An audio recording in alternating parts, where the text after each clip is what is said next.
Cette crise, c'est que l'économie mauritanienne s'expose à des risques de facteurs qui affectent l'économie et que des sources de vulnérabilité sont inhérentes à l'économie mauritanienne. Et pour remédier à cette fragilité de l'économie mauritanienne, il faudrait mettre en œuvre un programme ambitieux de réforme qui a eu le soutien du Fonds monétaire international dans le cadre de la facilité élargie de crédit pour un montant de 118 millions de dollars qui représente 120% du quota de la Mauritanie. Je pense que le gouvernement a vu que l'économie mauritanienne a été fragilisée et que ce programme est un programme solide, bien balancé entre les défis de promouvoir la croissance tout en préservant la stabilité macroéconomique.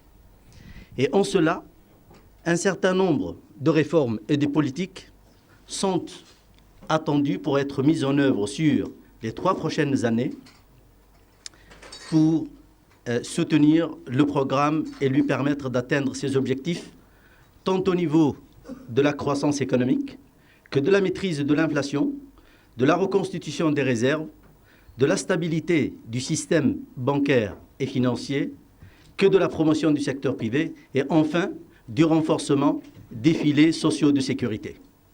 Monsieur le ministre, monsieur le directeur des opérations, monsieur le gouverneur de la Banque centrale, mesdames et messieurs, je suis aussi très heureux et très honoré d'être avec vous ce soir.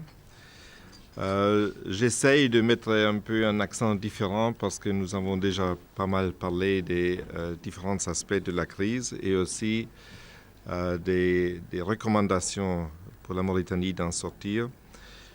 J'aimerais tout d'abord mettre un aspect plus général de gouvernance internationale pour sortir de la crise. Le deuxième aspect, qu'est-ce que l'Union européenne fait à l'intérieur? Et troisième, comment est-ce que nous voyons la coopération avec la Mauritanie?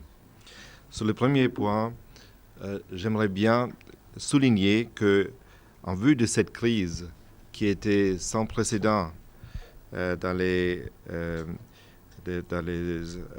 relations internationales et dans notre échange mondial, c'est quand même très positif que la communauté internationale a réagi et a essayé de réagir conjointement, qu'on n'a pas fait une politique de protectionnisme, qu'il y avait quelques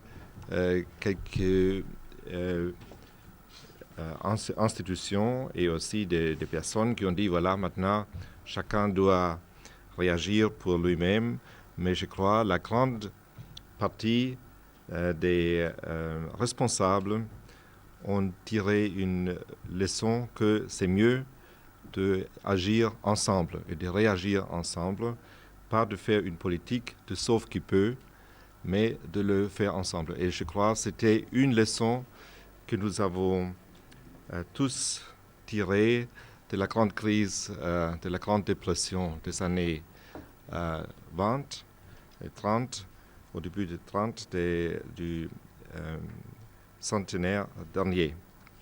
Nous savons aujourd'hui que tous les budgets des États sont engloutis pratiquement par cette lutte contre le terrorisme.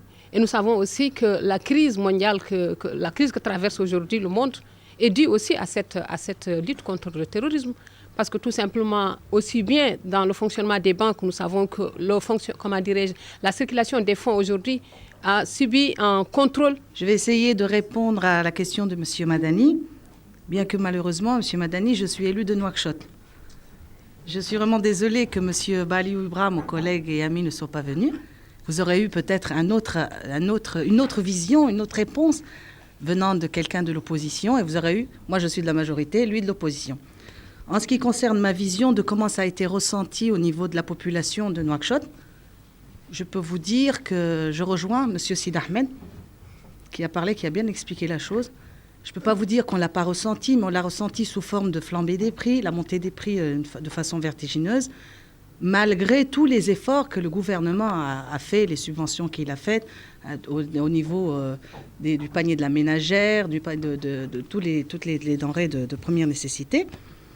Et je pense aussi que dans certains milieux, pour certaines familles qui avaient des membres de leur famille qui étaient à l'étranger, qui travaillaient surtout des jeunes, qui travaillaient, je vous cite l'exemple d'un pays qui a été très touché.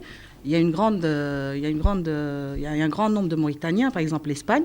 Nous avons beaucoup de jeunes qui travaillent en Espagne et qui ont des familles ici ou à l'intérieur, qui à la fin du mois quand même aidaient ces familles-là à vivre en leur envoyant un peu d'argent. Mais quand il y a eu cette crise économique, ces jeunes-là ont dû revenir en Mauritanie. Et ce qui fait que ça nous pose un autre problème, c'est l'augmentation même du chômage. Donc je suis vraiment désolée pour vous dire, je ne peux pas vous répondre vraiment comment ça se passe de façon très réelle, comment ça se passe à l'intérieur. Je vous remercie. Je vais faire une espèce de témoignage assez rapide.